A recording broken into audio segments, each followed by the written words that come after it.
Eh, he hecho diversas entrevistas a diversos líderes comunitarios del Salinerito, de toda la FEU, de la fundación, en Quito, en Salinas, y parece que todas las rutas apuntan hacia usted como un líder que ha inspirado, un líder que ha innovado, un líder que ha creado diversas formas de economía social y solidaria y que ha convergido, digamos, con la comunidad y con algunos pueblos originarios.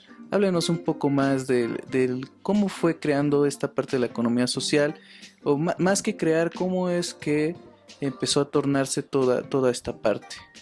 Bueno, más que una teoría, ha sido una historia.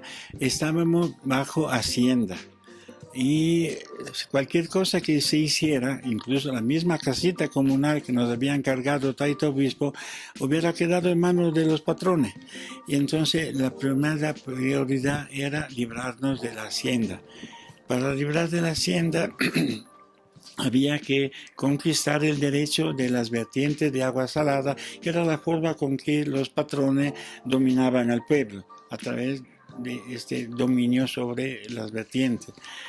Y se hizo la cooperativa de ahorro y crédito, y esto ha sido una gran luz, no solo para librarnos de la hacienda, adquiriendo el derecho a las vertientes como grupo humano, de parte del Estado, sino cómo aprender a qué es un ahorro, qué es un crédito, qué es una buena administración, qué es una democracia organizada y después qué es una fuente de trabajo comunitaria, porque libres de la hacienda, la alternativa podría ser que surgieran nuevos patroncitos. Quien tiene un poco más de ñeque, un poco más de recursos, fácilmente se hace dueño de los que quedan atrás. Por suerte, la misma comunidad optó y el cooperativismo ha sido el instrumento legal, pero eso nacía del corazón de la gente de decir, no, patrones no, la comunidad será la que guía, la que se hace propietaria de las cosas y nosotros servimos a la comunidad,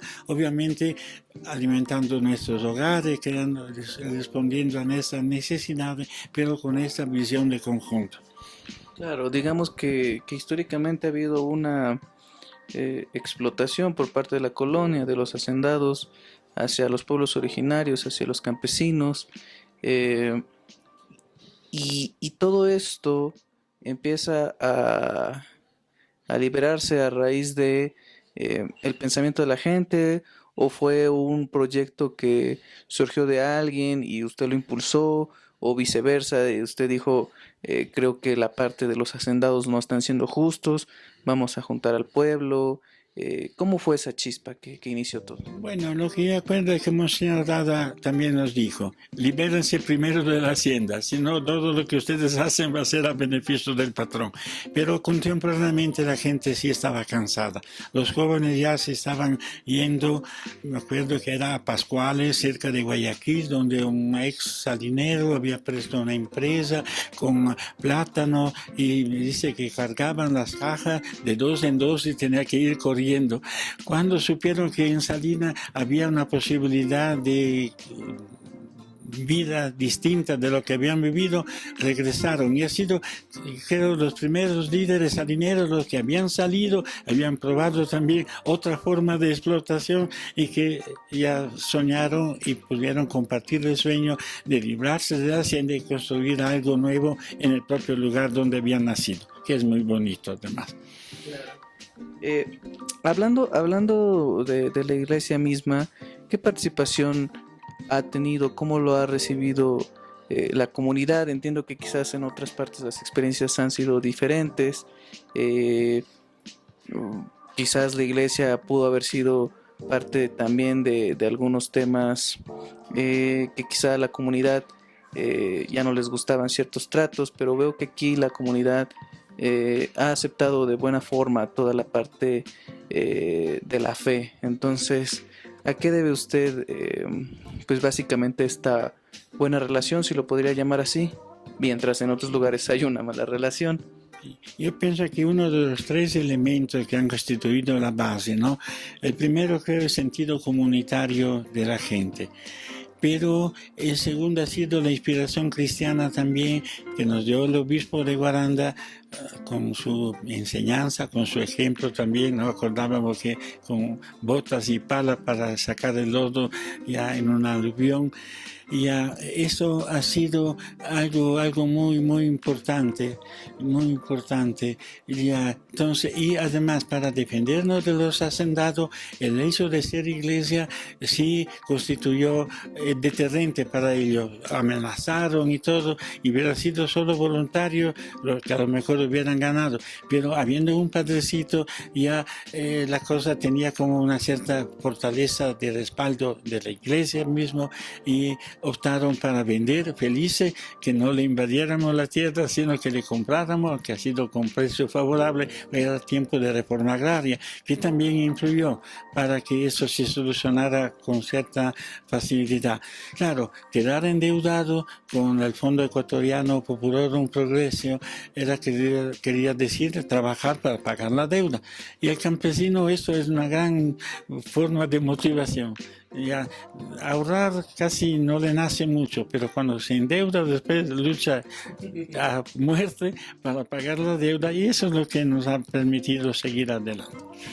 Sí, fíjese que iba a ser una de mis preguntas sobre cómo fue el conflicto, o si más bien los hacendados no intentaron, como en diversas partes del mundo, amenazar a la iglesia, y vemos que en algunas cuestiones muy particulares o generales, la iglesia incluso llega a ceder ante los hacendados o se llega a aliar ante los hacendados, pero en este caso, eh, ¿cómo fue el proceso? ¿Fue un proceso difícil de la iglesia con la comunidad soportar, digamos, los intereses de los hacendados?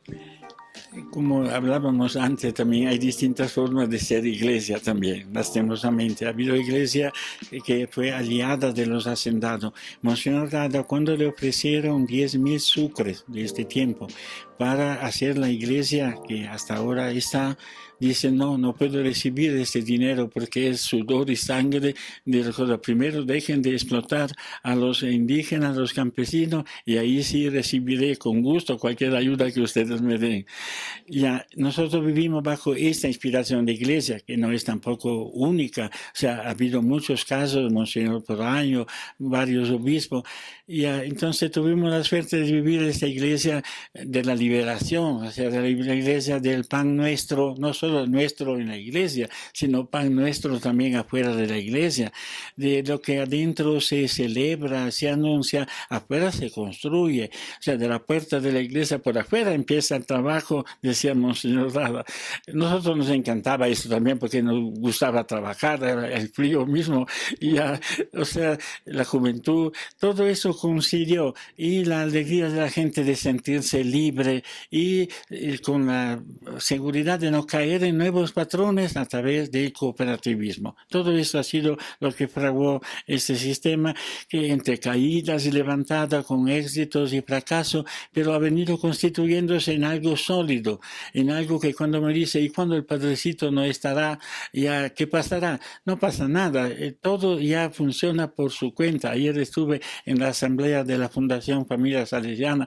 Hay un sistema contable, todo que yo ni entiendo, pero lo llevan muy bien. Hablan de coworking, que yo ni sé la palabra, kombucha, o sea, la gente ya no solo que sigue lo que aprendió, sino que lo innova, que lo punta adelante, sin perder ese sentido comunitario. Quizás no todos por el sentido ideal de fraternidad universal, sino porque funciona. Y cuando la gente algo ve que funciona, sí se dedica con más gusto al trabajo.